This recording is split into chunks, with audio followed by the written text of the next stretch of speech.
Uyabona ezinye izimo zempilo kumele wazi futhi umukele ukuthi ngeke uzushintshe ngishaya ukuthi usukhale inyembezi. Isimo ozalwe ngaphansi kwaso usungazikhethelanga ukuthi uzalwe ngaphansi kwaso, kodwa kusuke kuyinto nje nawe oyifice noma ozithole usukuyona mawufika emhlabeni. So ukuzinyeza kwakho noma ukuphatheka kabi ngenxa yokuthi wena uzalwe ngaphansi kwesimo esinjani, lokho ngeke kuze kushintshele lutho empilweni yakho.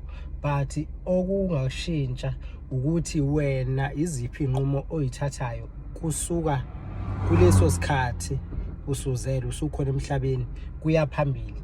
Into ongayishintsha wena yikusasa lakho, ngoba lokho ikona okudepende kuwena, kodwa ipast yakho ukuthi ufike kanjani emhlabeni ngeke uzukushintsha ngoba usuke ungayikhethelanga futhi usuke ungazinqumelanga ukuthi wena ufuna ukufika ngale ndlela emhlabeni noma wena ufuna ukuzaleka ngaphansi kwesimo esinjengaleso osukuzaleke ngaphansi kwaso. Yabo, ngeke size sikushintshe lokho. Ngenzeka ukuthi mhlambe ubizwa ngamaganyana, mhlambe kuthiwa umlanjwana, yonke leyo nto leyo, noma kuthiwa uzaleke ngaphansi kwesimo esinjani noma ihlazo elinjani, lokho ngeke uzukushintsha. Kodwa ongakushintsha wena ikusasa lakho, ukuthi iziphi inqumo oyithathayo namhlanje.